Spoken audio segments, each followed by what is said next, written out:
আমি ম্যাকডোনাল্ডসের কাছে burger king মানে ছোট বাচ্চা।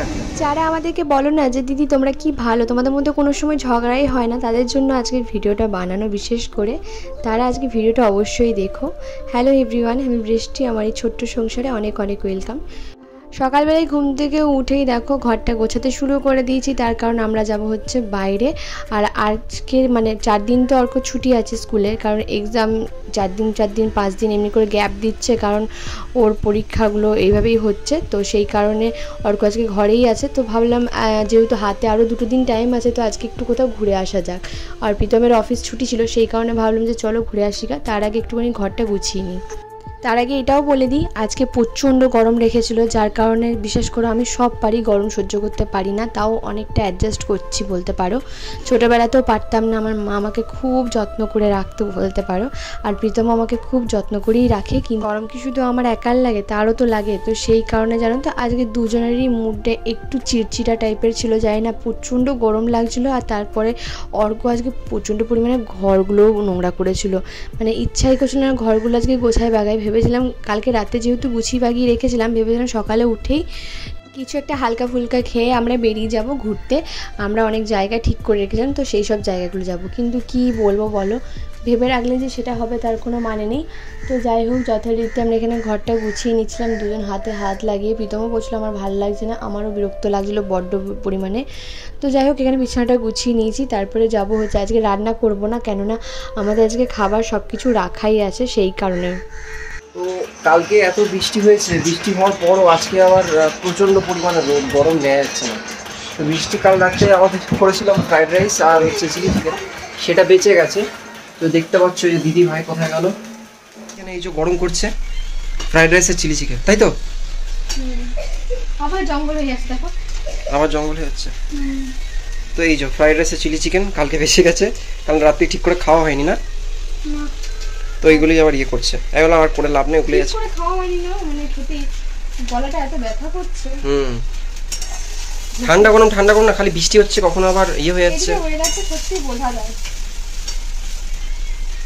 অনেকে বলে ফ্রাইড রাইসটা ফ্রাই করো না কেন, এরকম কোয়ান্টিটিতে পুলিশে আজকে এরকম ফ্রাই করছি, গরম করছি তো ওইটাই ফ্রাই হয়ে যাচ্ছে। এত মুখটা তো শুকনো কেন? মুখটা তো শুকনো কেন? কি এত চিন্তা করছো তুমি? কিসের চিন্তা তোমার? কিসের চিন্তা তোমার? মুখ চোখ শুকিয়ে গেছে, এত চিন্তা করছো? হ্যাঁ, উপর দিকে কি যাচ্ছে সে একমাত্র আমরাই জানি। চিন্তাটা বলি, আমার কাছে কোটি কোটি টাকা আছে, চিন্তা কেন করছো?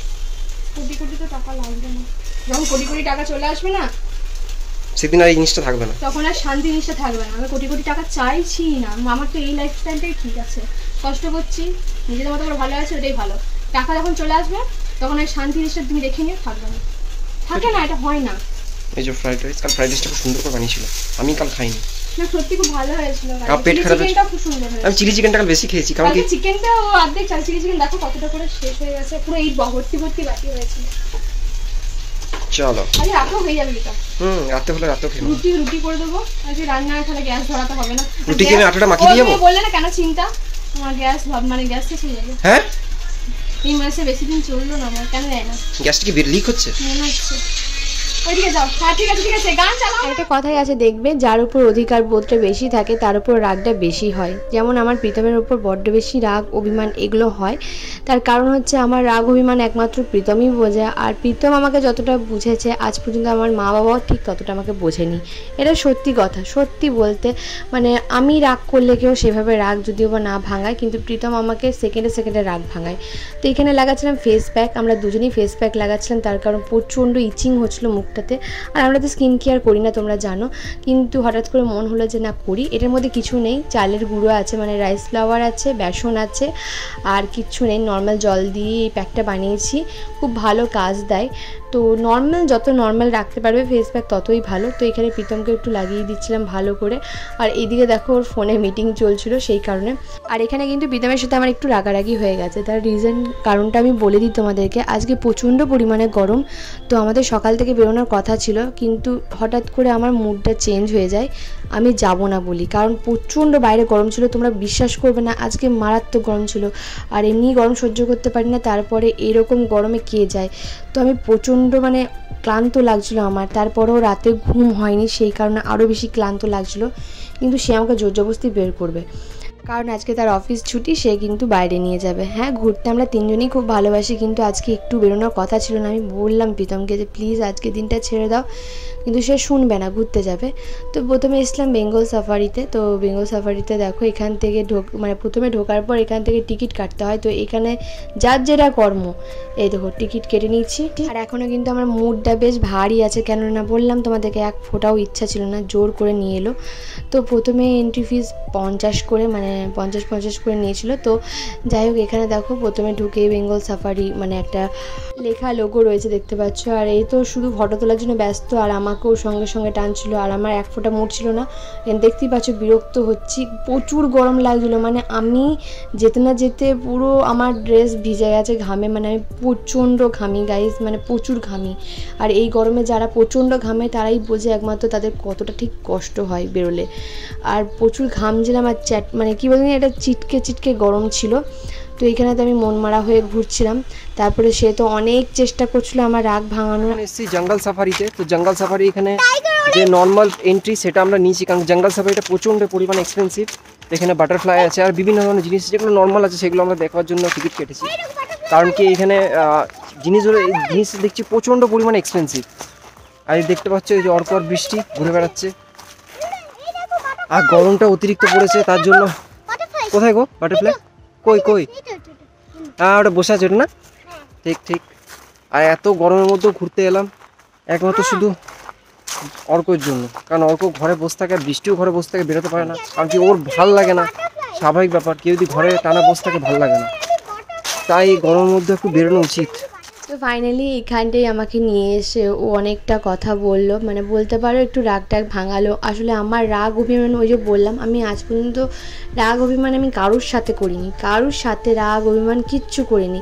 কেননা আমি জানি আমার পার্টিকুলার কোনো মানুষ নেই যে আমার রাগটা ভাঙাবে। এবার বলবে মা বাবা, আসলে মা বাবা আমাদেরকে এতটা প্রশ্রয় দিয়ে কোনো দিনই মানুষ করেনি। কোনো দিন যদি খাওয়াতে রাগ করতাম তো বলতো খেতে খাও, না খেলে না খাও। এটা মনে হয় অনেক ছোটোবেলায় সবারই ঘটেছে। অত প্রশ্রয় দিয়ে আমাদের কোনো দিনই মাথায় তুলে মা বাবা নাচেনি যে না রাগ করেছে মাথায়। আর এখানে দেখো আমার ছবি তুলেছে, দেখছো এই পাশে দিয়ে দিলাম তোমাদেরকে। মুড অফ ছিল, সেই কারণে আমি বলছিলাম আমি যাব, ভিডিও করবো না, আমি কোনো রকম ছবিও তুলবো না। তো আমি যেতে রাজি আছি। তো দেখো আজকে কিন্তু আমি যেন ক্যামেরাও করিনি বলতে পারো। আর এইগুলো যে কী ঘুরে দেখাচ্ছিলো আমি জানি না, কারণ বেঙ্গল সাফারিটা পুরোটাই ফাঁকা ছিল। হ্যাঁ, একটা টিকিট ছিল যেগুলোতে টাকা দিয়ে তোমাকে পে করে যেতে হতো, বাট অনেস্টলি বলতে আমাদের পক্ষে সম্ভব ছিল না।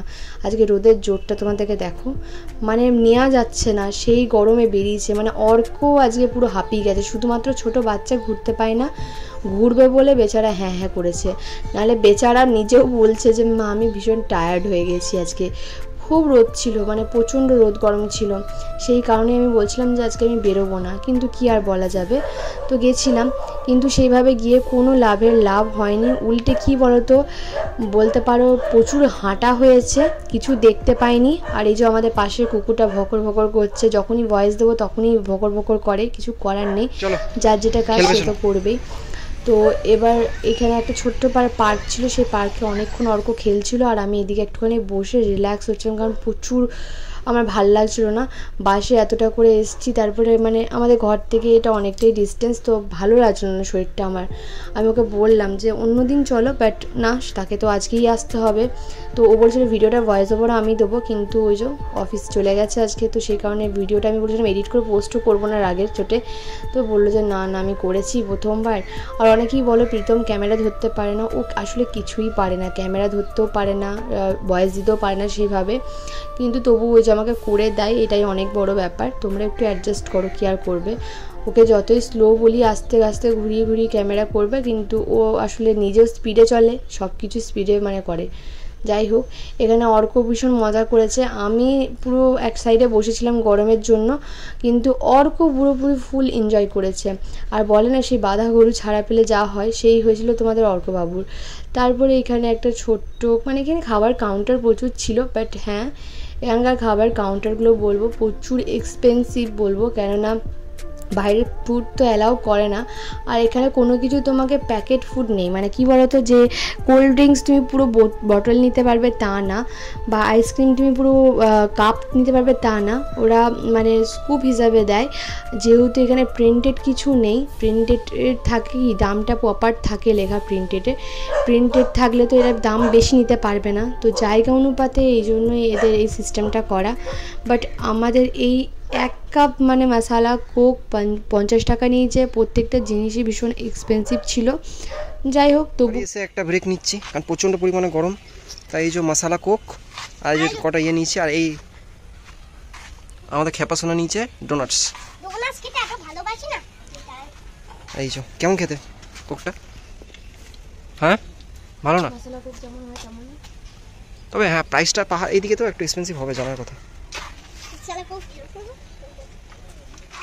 আরও বিরক্ত লাগছিলো যে এখানে এসে আমি কিছু দেখতে পেলাম না, ফালতুই গরমে এলাম কেন, এটাও বিরক্ত লাগছিলো। হ্যাঁ 400 টাকা মাথা পিছু দিয়ে ঢোকাটা সত্যিই এক্সপেন্সিভ লেগেছে, তাই ঢুকিনি। তারপর একটু মনটা ভালো হলো এই কুমিরটা দেখে, কিছু তো ভাই দেখলাম, এখানে 3টে কুমির দেখেছি টোটাল। যাই হোক একটু দেখে মনটা ভালো হলো। আর শুধু হেঁটেছি, বিশ্বাস করবে না, অপুরন্ত হেঁটেছি, যেটা আমার একদমই ভালো লাগে না, বিশেষ করে এই গরমে। শীতকালে তুমি আমাকে যত হাঁটতে দেবে দাও, আমি হাঁটবো, কিন্তু গরমকালে আমি হাঁটবো না। ইনফ্যাক্ট এখন আমি ভয়েস দিচ্ছি, এখনও প্রচণ্ড পরিমাণে ছিলাম জঙ্গল সাফারিতে, জঙ্গল জিনিস দেখেছি, এত জিনিস দেখলাম, টাইগার ঘর চল দো অর্ক ছাড়, 3টে কুমির দেখেছি, 2টো বাঁদর দেখেছি, আর প্রজাপতি গুলো খাবার এসে বসলো, সাদা আর কালো 2-4টা প্রজাপতি দেখেছি। 400 টাকা দিয়ে ঢুকলে মনে হয় ওটাতে অনেক কিছু দেখা যেত। না ওখানে শুধু টাইগার। একটা ক্যাট দেখেছি, একটা ক্যাট দেখেছি, সেই ক্যাটটা তো মাকে দেখতে দেবে না তো। ও এই যে বান্দরকে ডাকছে, বান্দরকে ডাকো তো একবার। ওটা বলছি তোর বাবা তোকে ডাক, তাহলে ভালো হবে, তোর বাবা তুই ওই প্রজাতি তো বটিস। ওরা খাচ্ছে, তোর কথা শুনে খাচ্ছে কলা গাছগুলো। আয় দেখতা অর্ক তোর কথা শুনছে। বল বুনু আমার ভাই যেই হোক কোথা হয়ে যাবে। তারপরে অনেকেই বলেছে দিদি তুমি তোমার চেহারা অনেকটাই খারাপ হয়ে গেছে, ঠিক আছে তুমি আগের থেকে অনেকটাই রোগা হয়ে গেছো। তোমাদেরকে বলে দিই, আমার গরমকালটা পেরোলে আবার আমি ঠিক হয়ে যাব, গরমকালটা এলে আমার এরকমই দশা হয়, এটা প্রত্যেক বছরের কথা। তারপরে চলে গেছিলাম এখানে, বুদ্ধা মনেস্ট্রি ছিল, তো সেখানে চলে গেছিলাম। এখানে গিয়ে সত্যি আমার মনটা খুব ভালো হয়ে গেছিলো, সে কিছু বলার নেই। মানে বিশেষ করে ওখানকার কথাগুলো তো আমরা বলতে পারবো না, তো বুঝতে পারবো না, কিন্তু ওখানকার মানে ওরা যে মন্ত্র পাঠ না কি বলে, যেটাকে প্রার্থনা বলে, সেটা করছিল। কিন্তু ভীষণ শান্ত জায়গাটা, আর ভেতরটাও কি ঠান্ডা, মানে এত গরমের মধ্যে ভেতরটা এত ঠান্ডা ছিল, সে কি বলবো, আমার মনে হচ্ছিল ওখানটাই থাকি। অনেকক্ষণ ছিলাম, ঘুরে ঘুরে দেখাচ্ছিলাম, কিন্তু সবটা দেখাতে পারিনি, কারণ ওখানে না সামনে একদম লেখাই ছিল যে ক্যামেরা ফোন অ্যালাউ নেই, তাও করছিলাম। তো ঢোকার মাত্রই দেখো এখানে ওরা ফল মানে দিচ্ছিলো, কলাবারের ঠাকুরের প্রসাদ দিচ্ছিলো, তো সেটা আমরা রেখে দিলাম পরে খাবো বলে। আর এই যে দেখো প্রীতম ভিডিও করতে পারিনি, এই যে সামনেই লেখা আছে রেস্ট্রিকশনগুলো, যেগুলো বারণ আছে সেগুলো করা যায় না, তাও আমি একটু যতটা পেরেছি করার চেষ্টা করেছি। বাট করতে করতে ওদের থেকে একজন বললো যে করা অ্যালাউ নেই, করো না, তো ওই জন্য আমরা আর করিনি। তো দেখো কি সুন্দর লাগছে। তো এই জায়গাটাতে আমাদেরকে বারণ করেছিল করতে, আমি ওইদিকে করতে পারিনি সেভাবে। কিন্তু হ্যাঁ তোমরা যারা শিলিগুড়িতে থাকো তারা অবশ্যই একবার ঘুরে এসো, বেঙ্গল সাফারি যেতেই ওই দিকেই, কিন্তু জায়গাটার না একটা পার্টিকুলার নাম আছে, তরিবাড়ি না কি একটা, তো ওই দিকটা খুব সুন্দর, মানে ওইদিকে পুরো গ্রাম্য এলাকা বলতে পারো, আমার খুব ভালো লেগেছে পরিবেশটা। আর এই যে দেখো এইগুলো আমরা ঘোরাচ্ছিলাম, কারণ দেখছিলাম এখানে সবাই এইগুলো না পুরো রাউন্ড বাই রাউন্ড পুরো ঘোরাতে হয়।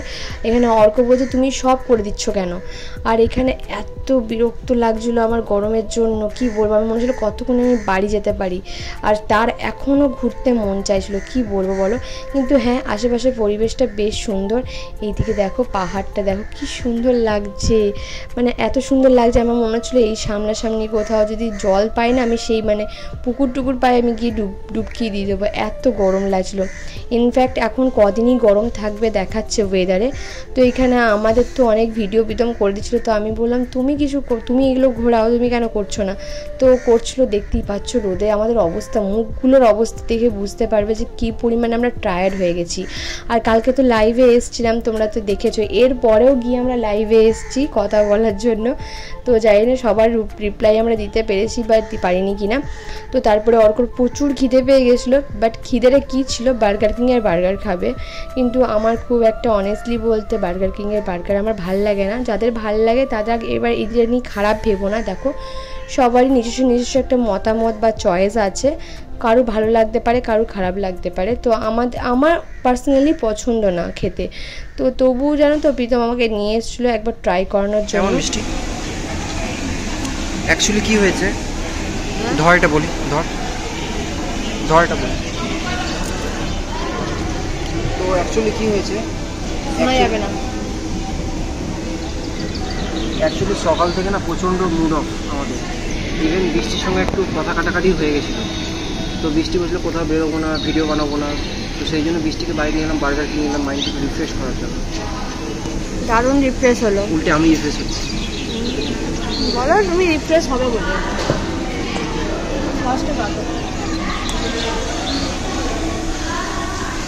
কী করে খাচ্ছে? জব পাওয়া যাবে না? হ্যাঁ জব পাওয়া যাবে না? যাবে, দেখতে লাগবে। তাহলে প্রাইজ নিয়ে আমি এসে থেকে খাবো। আমার ভালো লাগবে না, দিচ্ছি একটু জ্যালেপিনো দিতে পারতো। হ্যাঁ একটু জ্যালেপিনো হেলেপিনো দিতে পারতো। চোখে কি লেগে? এদিকে চোখটাতে কি লেগে? টিস্যু পেপারে কাগজটা লেগে? সাহসটা দেখো, কাজলে আজকে ওকে ঘর থেকে বার করে দেবো আমি। দেখো এই দেখো, বলো। তো আজকে সারাদিন আমরা বেরিয়েছি ঘর থেকে, তো বেরোনোর পর থেকে আজকে সারাদিনটা শুধু ঢুকেছি। কীরকম বলছি, সাপোজ সকালে বেরিয়ে আমরা প্রথমে গেছিলাম হচ্ছে বেঙ্গল সাফারি। তো বেঙ্গল সাফারি আমাদেরই ভুল। বলি বেঙ্গল সাফারি ওখানে 50 টাকা বাড়িতে গিয়ে বলবে না, এখানেই বলা দরকার। 50 টাকা দিয়ে টিকিট কেটে ঢুকি। তো টিকিট কাটার পর ওইখানে সেরকম কোনো ফেসিলিটি পাই না, পুরোটাই টাকার স্ক্যাম। তারপর সেকেন্ডে ওখান থেকে বেরোলাম, ওখানে টোটোওয়ালা যত আছে সব ঠকানোর জন্য তোমাকে বসে আছে, তুমি ঠিক কর না। যেখানে ব্যবহার দেখলে মাথা খারাপ। ফার্স্ট অফ অল 20-40 টাকা নেয়, সেখানে আমাদের 70 টাকা নিল। আমি তাও বললাম যে 50 টাকা শুনতে পারবে নাকি, শুনলো না, ঠিক আছে। তারপরেও এই ভয়েস আমার দিল, তারপরেও এলাম। তাও সেকেন্ড টাইমে আসার পর ওদেরকে বললাম যে তুমি তো বললে আমি আসার সময় লোক পাবো না, তো সেই জন্য বলছে সেটা আমার ব্যাপার। আমি ঠিক আছে আমার ব্যাপার। তা বললাম সেটা ভালো করে তো বলা যায় নাকি।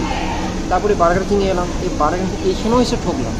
এইখানে এসে মানে এইখানে সবই আমাদের দোষ, বলছি তো সবই আমাদের দোষ, অথচ আমাদের দোষ না। এটাই হচ্ছে এমন একটা ব্যাপারটা হচ্ছে বার্গার কিনে এসে ঠিকঠাক চুজ করতে হবে। আর মানে যে টাকা হিসেবে ওরা পরিমাণটা নেয়, এর থেকে ম্যাকডোনাল্ডস ঢের গুণ ভালো। আমি বলবো ম্যাকডোনাল্ডসের কাছে বার্গার কিং মানে ছোটো বাচ্চা একটা। এটা ঠিক। তোমরা অনেকেই বলেছিলে যে দিদি ভাই তোমার ওই ব্ল্যাক ড্রেসটা তুমি কেন নাওনি। তো আমি গেছিলাম, দেখো তারপরে জুডিও পাশেই যেহেতু, তো গেছিলাম। তো সবাই লিখেছিলে যে দিদি তোমাকে এরকম ওয়ান পিস পরে যথেষ্ট ভাল লাগছে। এটা শুধু তোমরা না, মানে আমাকে অনেকেই ছোটোর থেকেই এটা বলে যে হ্যাঁ তুমি ওয়ান পিসই পরবে। তবে হ্যাঁ কিছু জিনিস না পরি না, কেননা হয় না, একটা টাইমের পর অভ্যেসগুলো ছাড়া যায়, তো সেই কারণে পড়া হয় না। কিন্তু প্রীতম আমাকে একটা কথাই বলেছে, কারোর জন্য নিজের পছন্দ অপছন্দগুলো ছাড়বি না, সে যেই হোক, ছেলে হোক স্বামী হোক, কারোর জন্য না। তো এখানে দেখো আমি যেহেতু সাইজে হয়নি ব্ল্যাক ড্রেসটা, সেই কারণে আরও বাকিগুলো দেখছিলাম যে কোনটা হচ্ছে বা কী। তো দেখার পরও এখান থেকে আজকে আমি কিচ্ছু নিইনি, বাট হ্যাঁ কিছু ট্রায়াল রুমে গিয়ে ট্রায়াল করেছিলাম। কারণ হচ্ছিলো দেখেছিলাম, ও বলছিল যে দেখ এটা ভাল লাগবে, ওটা ভাল লাগবে। হ্যাঁ আমি জানি প্রীতম আমার জন্য যেটা পছন্দ করে দেবে সেটাই খুব বেস্ট আমার কাছে। সবার পছন্দ মতো তোমাকে চলতে হবে এমন কোনো মানে নেই, নিজের পছন্দ মতো জীবনটাকে চালাতে হয়। আগে বলতো না, খাও নিজের পছন্দ মতো, পড়ো সবার পছন্দ মতো, একদম ভুল কথা। সব কিছু নিজের পছন্দ মতো করবে, সবার পছন্দ মতো করতে করতে না একটা টাইম দেখবে নিজের পছন্দটা তুমি তুমি হারিয়ে ফেলেছো। লোকে বলুক না, লোকে তো মুখ দিয়েছে বলার জন্য আর তোমাকে কান দিয়েছে শোনার জন্য, তোমাকেও বলার জন্য দিয়েছে। তুমি যদি না শুনতে পারো তার সেটা প্রতিবাদ করো। আর তোমাকে যে কেউ খারাপ বলছে তার মানে যে তোমাকে সত্যিই খারাপ লাগছে তা না, অনেকের অনেক জ্বলন থাকে সেই কারণে বলে। তোমার কি মনে হয়, মানে তোমাদের কি মনে হয় আমি যে এই লাইফটাতে আছি, ভালো আছি, এটা দেখে মানুষ জ্বলছে না? প্রচুর জ্বলছে। যখন আমি খারাপ ছিলাম তখন কিন্তু মানুষ এত মানে মানে এত বলতে পারেন, তখন সহানুভূতি, হ্যাঁ তোমার লাইফটা খুব কষ্টের, এই হ্যান ত্যান বলতো। কিন্তু যখন আমি ভালো আছি তখন কিন্তু তারাই উল্টে দিয়েছে। যাই হোক, এই দেখো এই জিন্সের সাথে এই টপটা প্রীতম পছন্দ করে দিয়েছিল, তো প্রীতম বলছিল ভালো লাগছে, নিলি না কেন? কিন্তু আমার এখন এই সত্যি এখন নেওয়ার ইচ্ছা নেই, কেননা আমাকে তো পকেটটা বুঝেও চলতে হবে। তারপর প্রীতম দেখো এই ড্রেসগুলো ট্রাই করেছে, তো ড্রেসগুলো ট্রাই করার পর বেশ সুন্দর লাগছে। এবার এই ড্রেসগুলো আমি প্রীতমকে গিফট করলাম, তার কারণটা বলে দিই। এর মধ্যে সবগুলো নেয়নি, এটা ভালো লাগছিলো কিন্তু নিল না এই টি শার্টটা, তো এইটা নিয়েছে আর প্রথমে যেটা পড়েছিল সেটা নিয়েছে। তো তারপর চলে গেছিলাম স্পেন্সারে, কিছু জিনিস দেখছিলাম কিন্তু নেওয়া হয়নি, কেননা অফার কোনো কিছু চলেনি, সেই কারণে শুধু মাশরুম নিয়েছিলাম। তো তারপরে সব কিছু গুছিয়ে বাগিয়ে প্রীতম বললো তাড়াতাড়ি করতে, কেননা আমরা বলেছিলাম 9টার সময় লাইভ আসবো, তো বলছো তাড়াতাড়ি করতে। তো এই কারণে আমরা একটু তাড়াতাড়ি করে দেখে শুনে নিয়ে আমরা বেরিয়ে পড়েছিলাম বাড়ির উদ্দেশ্যে। রাতের বেলা এসে তো তারপরে তোমাদের সাথে লাইভে অনেকক্ষণ কথা হয়েছে, অনেকের অনেক রিপ্লাই করেছি, বাট সবার হয়তো রিপ্লাই করে উঠতে পারিনি, ওই জন্য অনেকেই রাগ অভিমান করেছো। আর অনেকেই বলেছো দিদি এবার থেকে লাইভ এলে একদিন আগের থেকে কমিউনিটি পোস্ট দিও। আচ্ছা, অবশ্যই দেবো এবার থেকে, কারণ কালকেও মোটামুটি অনেকেই আমাদের লাইভ ভিডিওতে অনেকে জয়েন হয়েছিল। তো এখানে অনেক কিছু নেওয়ার ছিল, পারফিউম যেগুলোর অফার চলছিলো সেইগুলো নিয়ে আমরা মোটামুটি বাড়ি চলে এসেছিলাম। কিন্তু এখানে আমি জাস্ট আর পাচ্ছিলাম না, তো মাঝে মাঝে জন্য বসে যাচ্ছিলাম, দেখতে পাচ্ছ। আর এই যে দেখো এখানে আচার দেখছিলাম, সে বলছিল নিলে নিতে পারিস, কিন্তু আমি নিইনি, যেগুলো লাগবে সেগুলো নিয়েই আমরা বাড়ি চলে এসেছি। আর কিছু কেনাকাটি করিনি বলতে পারো, টুকিটাকি সিরাম টিরাম এইসব নিয়েই চলে এসেছি বাড়ি। আমাদেরকে ড্রেসগুলো না সব একসাথে জড়ো করে শেয়ার করব বাড়িতে গিয়ে। তো চলো আজকের মতো ভিডিওটা এখানেই শেষ করছি, কাল আবার দেখা হবে।